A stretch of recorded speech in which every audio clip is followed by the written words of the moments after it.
नहीं तेरा नशीमन कसर सुल्तानी की गुंबद पर, तू शाही है बसेरा कर पहाड़ों की चट्टानों पर। बेशक अगर ये हिम्मत और ये जज्बा है ज़िंदगी को जीने का, आगे बढ़ने का, ज़िंदगी को बदलने का, तो यकीन मानिए ज़िंदगी में हर चीज़ मुमकिन हो सकती है। ज़रूरत इस बात की है कि हम पॉजिटिव सोचें, हम चाहें तो आगे बढ़ सकते हैं। ज़रूरत इस बात की है कि हम इस बात को गांठ बांध लें कि ज़िंदगी में सब कुछ मुमकिन हो सकता है। तो बस कुछ ऐसे ही खास लोगों की कहानियां लेकर हम हाजिर हो जाते हैं प्रोग्राम गुड न्यूज़ जज्बा इंडिया के साथ। मैं हूं रेशमा, मेरा आदाब कीजिए कबूल। दोस्तों, श्रीनगर की वूलर झील के बारे में तो हम सभी जानते हैं, जो निहायत खूबसूरत हुआ करती थी। और कमाल की बात यह है कि इसका पानी भी मीठा हुआ करता था। लेकिन हम में ही से ऐसे बहुत सारे लोग हैं जो ये नहीं जानते कि बहुत वक्त से वूलर झील दलदल का शिकार हो गई थी। यहाँ कमल नहीं खिला करते थे, लेकिन अब मुकामी और हुकूमती कोशिशों की वजह से वूलर झील को साफ कर दिया गया है और तकरीबन 30 सालों के बाद यहाँ कमल नजर आने लगे हैं। यानी ये पहले की तरह खूबसूरत हो गई है। और ख़ास बात यह है कि अब कमल ककड़ी भी यहाँ उगाई जाने लगी है, जो कि श्रीनगर की एक बहुत ही ख़ास डिश होती है। तो चलिए यहाँ के लोगों की और ख़ास तौर से किसानों की ज़िंदगी किस तरह से बदल रही है, आइए जान लेते हैं।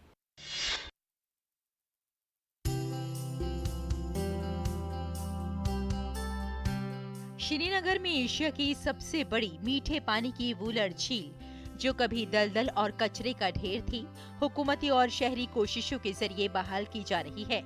पिछले 4 सालों में वूलर लेक में कंजर्वेशन ड्राइव की वजह से कमल के फूल खिल रहे हैं और खुशहाली की वापसी को देखा जा रहा है। 30 साल के बाद वूलर में कमल खिल रहे हैं और नदरू की पैदावार दोबारा शुरू हो गई है।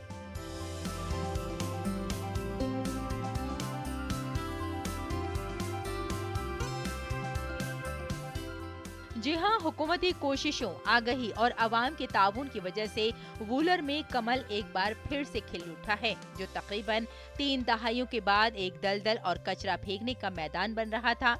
ये तरक्की झील के आसपास के देहातियों के मकीनों की आमदनी में इजाफा भी कर रही है। ड्रेजिंग होने की वजह से जो ये बीज थे ये ज़्यादा डेप्थ में गए थे। अब ये ड्रेजिंग करने से ऊपर आए और 35 ईयर्स के बाद ये वापस वॉलर लेक में हमें लोटस का नज़ारा देखने को मिल रहा है। वूलर के तहफ़्फ़ुज़ की मुहिम की वजह से कमल के साथ खुशहाली भी खिलने लगी है। कश्मीर में कमल के साथ साथ कमल ककड़ी, यानी जिसे मकामी ज़बान में नदरू कहा जाता है, इसकी बहुत मांग है और इससे बड़े कश्मीरी पकवान बनाए जाते हैं। किसान इसे 250 से 400 रुपए फी किलो के हिसाब से फरोख्त करते हैं।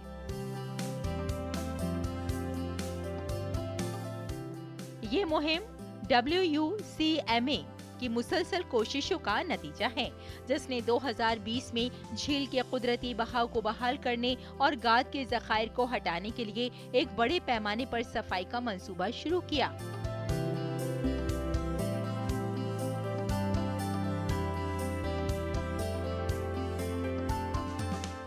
वालूर पे बहुत सारे गांव डिपेंड हैं, अराउंड अबाउट 30 विलेजेस इस पे डिपेंड है। अगर हम यहाँ गुरुरा की बात करेंगे, यहाँ से गुरुरा है, SK पाइन है, कोलोमा है। अगर हम इस ड्रेनेज की बात करेंगे, यहाँ से न सिर्फ ये लोटस यहाँ से निकालते हैं, ये फिशिंग भी यहाँ पे करते हैं। यहाँ पे जो वाटर चेस्टनट वो भी निकाल सकते हैं। उनका जो रोजगार है इसी वालूर पे ही डिपेंड है। ये बात काबिले जिक्र है कि शुमाली कश्मीर के जिला बांदीपुरा में पहाड़ों की गोद में वाक़ई वूलर झील 1911 में 217 मुरब्बा किलोमीटर पर फैली हुई थी और इसका तकरीबन 58 मुरब्बा किलोमीटर हिस्सा दलदल था। लेकिन तजवुज़ात की वजह से झील के मुख्तलिफ हिस्सों में गाद जमा होने और खेत बनाने के लिए इसका रकबा 86 मीटर मुरब्बा से भी कम हो गया। इसके रकबे में 45% की कमी वाक़ई हुई।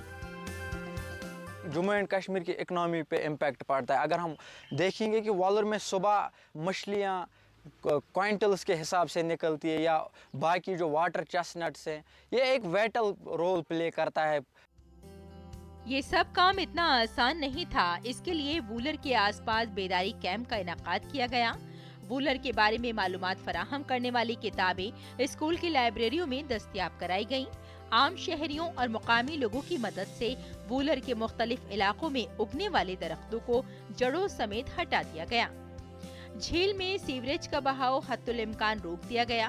तजव्वुज़ात हटाई गयीं और पुश्ते बनाए गए। झील के आसपास के इलाके को जियो टैग किया गया था। गुज़िश्ता 3 सालों के दौरान झील से 97 लाख क्यूबिक मिट्टी निकाली जा चुकी है, जिसकी वजह से बहुत से कुदरती चश्मे बहाल हो गए हैं। इस दौरान मछलियों की तादाद में भी इजाफा हुआ।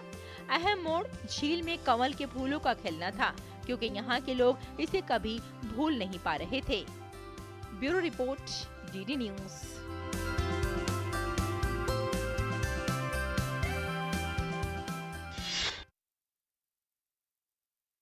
दोस्तों, एम्बुलेंस के बारे में तो हम सभी जानते हैं। जी हाँ, वही एम्बुलेंस जो मरीजों को हॉस्पिटल ले जाती है, यानी मरीजों के लिए काम करती है। लेकिन जनाब, आपने ट्री एम्बुलेंस के बारे में नहीं सुना होगा।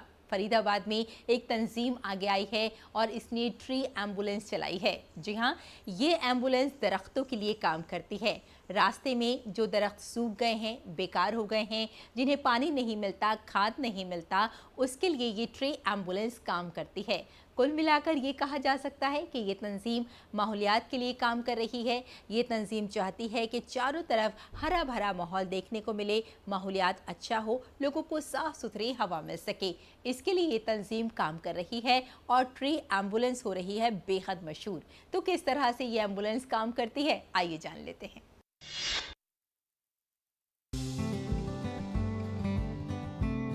सूखते और गिरने वाले दरख्तों के इलाज और उन्हें दोबारा सेहतमंद रखने के ये मनाजिर बताने के लिए काफी हैं कि अब इन दरख्तों की देखभाल का मुकम्मल इंतजाम किया गया है। शहर के माहौल को एक नया रुख देने की कोशिश की जा रही है। ये ट्री एम्बुलेंस है। ये ट्री एम्बुलेंस शहर के मुख्तलिफ मकामात पर पहुंचकर सड़कों के किनारे और पार्कों में पड़े बीमार और मरते हुए दरख्तों का इलाज कर रही है। ये सनती शहर फरीदाबाद में विक्टोरिया लाइफ फाउंडेशन का एक अहम कदम है। तस्वीर में आप देख सकते हैं कि ट्री एम्बुलेंस किस तरह सड़क के किनारे बीमार दरख्तों की देखभाल कर रही है। तमाम दरख्तों की अच्छी तरह जांच की जाती है और फिर इलाज किया जाता है। देखें कि टीम ने किस तरह दीमक से मुतासिरा दरख्त का इलाज किया और इस पर दवा का छिड़काव किया और पार्क में सूखे दरख्तों को दोबारा लगाने की बात की। जिस दरख्त का इलाज किया जाता है उसकी तवील अरसे तक निगरानी की जाती है, जब तक वो मुकम्मल तौर पर सेहतमंद ना हो जाए। तमाम दरख्तों का डेटा रिकॉर्ड किया जाता है और एक नोटबुक में रखा जाता है। रोडों पे निकलते हैं, पार्कों में निकलते हैं, पेड़ों को चेक करते हैं। किसी पेड़ को ट्री गार्ड की ज़रूरत नहीं है, वो ट्री गार्ड हटा के जिनकी ज़रूरत है वहाँ लगा शिफ्ट कर देते हैं। कोई सूख रहे होते हैं, उनके पानी दवाई देखते हैं, क्या उनमें मतलब किस चीज़ की आवश्यकता है। दीमक लग रहे हैं तो दीमक कैसे ना लगे, उसके लिए भी हमारे पास दवाइयाँ रखी है, खाद रखे हैं। कहीं कहीं ट्री गार्ड ऐसे हैं जिसमें पेड़ नहीं है, वहाँ पेड़ नया पेड़ इंस्टॉलमेंट करते हैं और उनकी प्रॉपर तरीका से बराबर देखभाल करते हैं कि मतलब हमने जो कल चेक करके आया 2 दिन बाद फिर जाते हैं कि वो सही कंडीशन में है नहीं है, और दोबारा उनको मतलब ऐसा नहीं कि एक बार देख लिया कर दिया तो छोड़ दिए, उन पर बराबर हमारी निगरानी रहती है। लोगों के बीच जब ये एम्बुलेंस जा रही है तो लोगों के मन में एक बहुत ही अलग तरीके की उत्सुकता दिख रही है। और यहाँ हमने देखा जो 20-22 साल पुराने पेड़ हैं, दीमक लगा हुआ है, तो उसको किस तरीके से ट्रीटमेंट किया जा सकता है, जो हमारे एक्सपर्ट हैं उनके साथ उसको देखा जाएगा। साथ में यहाँ कुछ पौधे सूखे हुए हैं, वहाँ पे पौधारोपण किया जा सकता है। और भी ऐसी कोई ज़रूरत होती है तो हमारी टीम सर्वे करती है और वहाँ ज़रूरत के हिसाब से फिर उसका समाधान करने का प्रयास किया जाएगा। मकसद वाज़े है कि आज के दौर में सिर्फ दरख्त लगाना ही काफी नहीं है, बल्कि उन्हें बचाना भी बहुत जरूरी है। विक्टोरिया लाइफ फाउंडेशन न सिर्फ पौधों को बचाने के लिए ट्री गार्ड्स लगा रही है, बल्कि तलबा के अलावा RWA उनकी अच्छी देखभाल भी कर रहे हैं और दीगर तंजीमों को भी इस मुहिम से जोड़ा जा रहा है। Bureau report, DD news.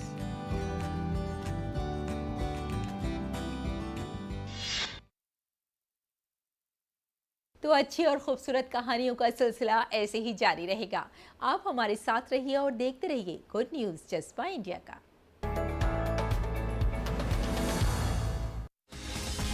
दिन भर की भाग दौड़ में जब छूट जाएं जरूरी खबरें, जब आप हो जल्दी में और जाननी हो हर खबर, जब फटाफट अंदाज में देखनी हो आपको तेज खबर, जब केवल आधे घंटे में जानना हो देश दुनिया का हाल,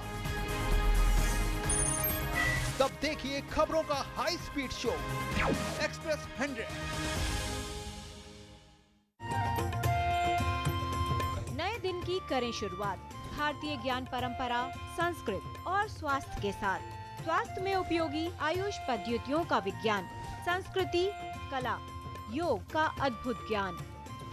देखिए विशेष कार्यक्रम सुप्रभातम डीडी न्यूज पर।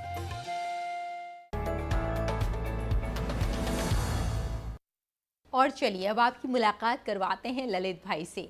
ललित भाई के लिए कहा जा सकता है कि वाकिफ कहाँ ज़माना हमारी उड़ान से वो और थे जो हार गए आसमान से। जी हाँ, इनकी उम्र है तकरीबन 77 साल। अब आप सोचिए, इस उम्र में अगर आगे बढ़ने का जज्बा है, इनके अंदर हिम्मत है, इनके अंदर खुद एतमादी है, तो फिर कहना ही क्या। और कमाल की बात यह है कि आपने कोह पैमाई में अपना एक अलग मकाम बनाया है इस उम्र में। ये दीगर बात है कि आपके जो बेटे हैं वो भी कोह पैमा हैं और उन्हीं के साथ आपने चढ़ाई की है। और ख़ास बात यह है कि इतनी चढ़ाई चढ़ने के बावजूद भी आप थके नहीं, आपने ज़िंदगी में पीछे मुड़कर नहीं देखा। और जब आप अपने उस ऊंचाई पर पहुंच गए जहां आप पहुंचना चाहते थे, वहां इन्होंने जाकर पैगाम दिया स्वच्छता का, वहां इन्होंने पैगाम दिया साफ सफाई का। तो क्या है इनकी कहानी, आइए जान लेते हैं।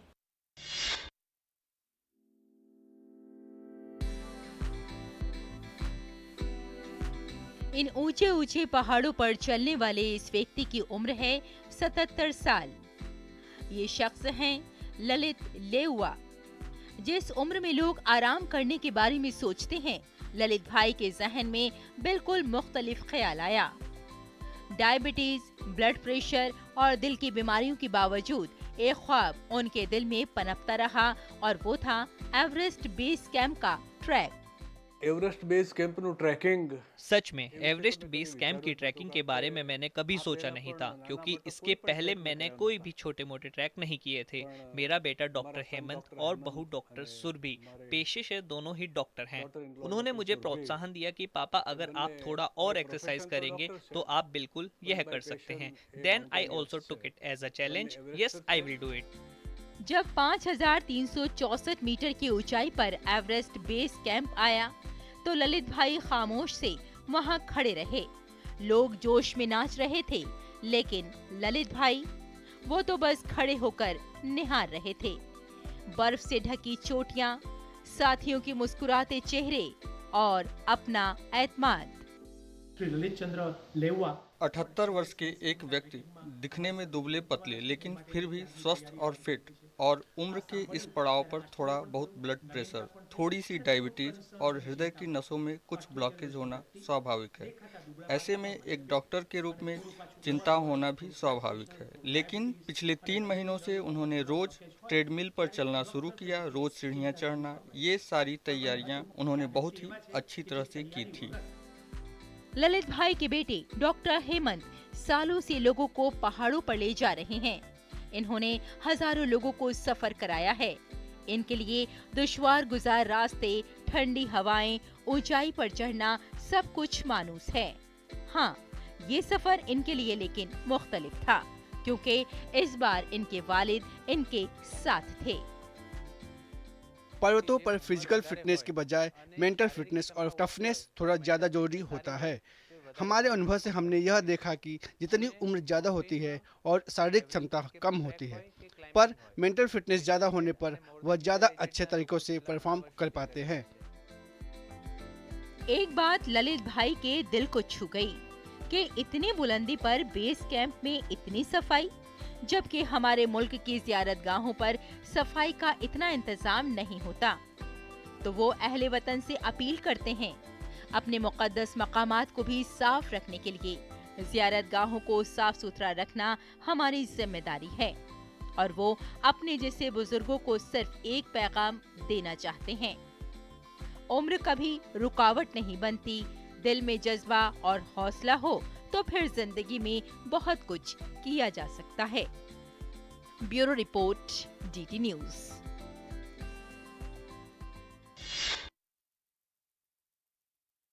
रिटायर्ड DIG इंद्रजीत सिंह सिद्धू, ये वो शख्सियत है जो काम कर रही है स्वच्छता के लिए, ये वो शख्सियत है जो काम कर रही है माहौलियात के लिए। जी हाँ, आज आप रिटायर हो चुके हैं, बावजूद इसके आपने अपनी ज़िंदगी को सर्व किया है स्वच्छता के लिए, ताकि ना सिर्फ आपको साफ़ सुथरी हवा मिल सके, बल्कि आसपास जितने भी लोग रहते हैं वो भी सफाई मुहिम में आपके साथ जुड़ जाएं और साथ ही साथ वो भी अपने माहौल को साफ़ सुथरा कर सकें। तो किस तरह से इंद्रजीत सिंह सिद्धू अपने आसपास के सेक्टर को साफ करते हैं, किस तरह से खूबसूरत बनाते हैं और लोगों को अपनी इस मुहिम से जोड़ने के लिए किस तरह के पैगामात देते हैं, क्या कुछ करते हैं, आइए जान लेते हैं।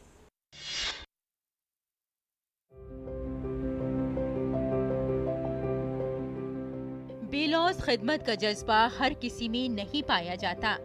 ये किसी भी शक्ल में हो सकता है, चाहे वो सफाई ही क्यों ना हो। आज हम आपको एक ऐसे शख्स से मिलवाने जा रहे हैं जिसने अवाम में सफाई की खातिर अपनी उम्र और हैसियत की परवाह नहीं की। हम पंजाब पुलिस के रिटायर्ड DIG इंद्रजीत सिंह सिद्धू की बात कर रहे हैं। वो चंडीगढ़ के सेक्टर 49 में रहते हैं और सफाई बरकरार रखने के लिए हर रोज सड़कों पर कचरा उठाते हैं।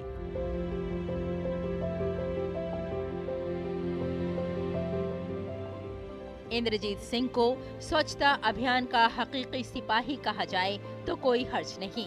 इन्होंने गुज़िश्ता 3 से 4 सालों से अकेले ही सफाई की जिम्मेदारी उठाई है। 87 साल रिटायर्ड पुलिस अफसर इंद्रजीत रोजाना चंडीगढ़ में अपने इलाके की सफाई करते हैं और मुकामी बाशिंदों को भी इसमें शामिल होने की तरकीब देते हैं। हुक्काम से शिकायत करने के बावजूद वो शहर को साफ सुथरा बनाने के लिए इक़दाम करने पर यकीन रखते हैं। इंद्रजीत सिंह का कहना है कि उन्हें सफाई पसंद है, हर जगह सफाई बरकरार रखी जाए, यही उन्हें पसंद आता है।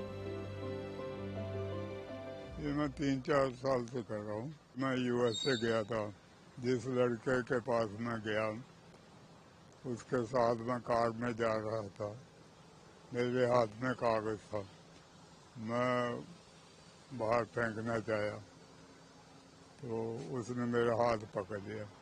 तभी मेरे में दिल में आया कि मैं गलत काम कर रहा था। यहाँ सफाई रहती है इसलिए कि इसे रोका जाता है। इंडिया में ऐसे क्यों नहीं हो सकता? तो इंडिया में जाएंगे हम, रोकने की कोशिश करेंगे, नहीं रुकेंगे तो हम खुद ही कर लेंगे जितना हो सकेगा। इंद्रजीत सिंह के लिए सफाई एक मिशन बन गई है। उनका कहना है कि चंडीगढ़ हमेशा से अपनी सफाई और खूबसूरती के लिए जाना जाता है। इंद्रजीत सिंह चाहते हैं कि लोग सफाई की जिम्मेदारी खुद लें और इस बात को यकीनी बनाने की कोशिश करें कि चंडीगढ़ पूरे मुल्क में पहले नंबर पर रहे। लोगों को रिक्वेस्ट है कि आज चुगता साफ रखें। सारे कंपटीशन होता ऑल इंडिया में, अपने शहर को नंबर 1 बनाएं। इंद्रजीत सिंह सुबह 5 बजे उठते हैं और कचरा उठाने के लिए घर से निकल जाते हैं। वो सेक्टर 49 में अपनी सोसाइटी और इर्द गिर्द की सफाई करते हैं। जहां भी उन्हें सड़कों पर या मैदान में कचरा नजर आता है, वो उसे उठाकर थैले में जमा करते हैं या गाड़ी में ले जाते हैं। इंद्रजीत सिंह का कहना है कि जब तक उनका जिस्म उनके साथ देगा, वो ये काम करते रहेंगे। दरअसल साबिक DIG इंद्रजीत सिंह सफाई के जरिए एक मुतासिर कुन पैगाम दे रहे हैं। आज की नौजवान नस्ल को समझाना चाहते हैं कि सफाई हम सब के लिए बहुत जरूरी है। Bureau report, DD news.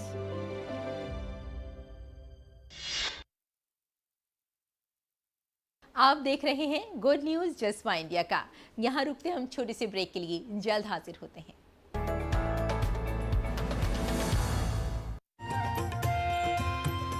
नए दिन की करें शुरुआत भारतीय ज्ञान परंपरा, संस्कृत और स्वास्थ्य के साथ। स्वास्थ्य में उपयोगी आयुष पद्धतियों का विज्ञान, संस्कृति, कला, योग का अद्भुत ज्ञान। देखिए विशेष कार्यक्रम सुप्रभातम DD न्यूज पर। दिन भर की भाग दौड़ में जब छूट जाएं जरूरी खबरें, जब आप हो जल्दी में और जाननी हो हर खबर, जब फटाफट अंदाज में देखनी हो आपको तेज खबर, जब केवल आधे घंटे में जानना हो देश दुनिया का हाल, तब देखिए खबरों का हाई स्पीड शो एक्सप्रेस 100।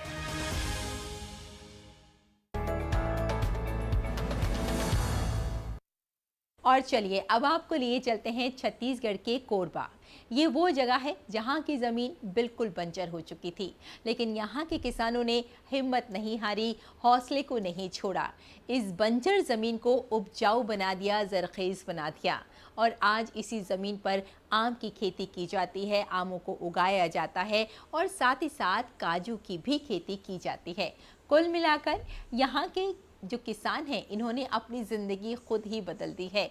यहाँ के किसान आगे बढ़ रहे हैं, ज़िंदगी का रुख बदल रहे हैं और ज़िंदगी को जीना सीख रहे हैं। तो किस तरह से इन किसानों ने किया है काम, आइए जान लेते हैं।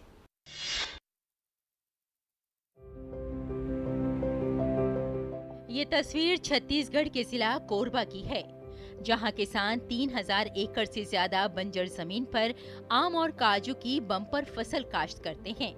इन किसानों की मेहनत और लगन ऐसी है कि नताइज सामने आ रहे हैं। इन किसानों को national bank for agriculture and rural development NABARD का ताउन हासिल है। बारी प्रोजेक्ट के तहत नाबार्ड ने किसानों को आम और काजू की काश्त की तरबियत दी और उन्हें दशहरी आम के पौधे लगाने की तरकीब दी। 4 साल में आम के पौधे तैयार होने के बाद अब इस गांव के किसान दशहरी आम की बम्पर फसल उगाकर हर साल लाखों रुपए कमा रहे हैं। करतला तरक्याती ब्लॉक के ग्राम पंचायत बोटली के किसानों ने बताया कि पहले जमीन बंजर होने की वजह से उन्हें कोई फायदा नहीं मिल पा रहा था, लेकिन अब तस्वीर पूरी तरह से बदल चुकी है। अभी आम तो लगाए हो, दशहरी आम बहुत फसल है, 1 एकड़ में लगा है। नाबार्ड से मिला है और नाबार्ड वाले में ला देता हूँ मैं। फसल अच्छा उग रहा है, अभी 1-1.5 लाख का हो जाता है। अभी मैं आम का फसल लगाई हूँ। नाबार्ड के द्वारा हमें पौधा मिला था, 25 पौधे मिले थे। 1 एकड़ में मैंने अभी आम के फसल लगाई हूँ। अभी आम तो बहुत ही अच्छा दिख रहा है। आम का फसल तो अभी बड़ा होने के बाद में मुनाफा लगभग हमारे पास 1 लाख से 1.5 लाख का हो जाएगा और हम नाबार्ड में ही हम बेचते हैं। करतला तरक्याती ब्लॉक में 2000 से ज्यादा किसान आम और काजू की काश्त कर रहे हैं, जिसकी वजह से हर साल सिर्फ करतला तरक्याती ब्लॉक से 400 टन आम और 100 टन काजू पैदा होता है, जिससे किसानों की आमदनी में बेपनाह इजाफा हो रहा है और किसान लाखों रुपए का मुनाफा कमा रहे हैं। कोरबा जिले के करतला विकास खंड में नाबार्ड द्वारा बाड़ी विकास कार्यक्रम चलाए जा रहे हैं। तो बाड़ी में किसान जो है खास करके आम और काजू का खेती करता है। तो एक किसान को हम 1 एकड़ का मदद देते हैं, उसमें पौधा से लेके खाद, बीज और उसको ट्रेनिंग, ये सारे चीज़ हमारा बाड़ी योजना के अंतर्गत हम किसान को नाबार्ड की तरफ से सहायता देते हैं। बाड़ी से किसान का आय में भी वृद्धि हुई है और किसान जो है अपना लाइफस्टाइल में भी उसका अच्छा खासा इम्प्रूवमेंट हुआ है। करीब जो है आम 400 टन से भी ज़्यादा आम का प्रोडक्शन हो रहा है करतला ब्लॉक में, और काजू की अगर बात करें तो 100 टन से भी ज़्यादा काजू का प्रोडक्शन करतला ब्लॉक में हो रहा है। काबिले जिक्र है कि कबायली अक्सरियती आकांक्षा जिला कोरबा में किसान अब माली तौर पर मजबूत हो रहे हैं। हर साल दशहरी आम और काजू की काश्त करके किसान अब बंजर जमीन से 1 से 1.5 लाख रुपए का मुनाफा कमाकर खुशहाल किसान बन रहे हैं। Bureau report, DD news.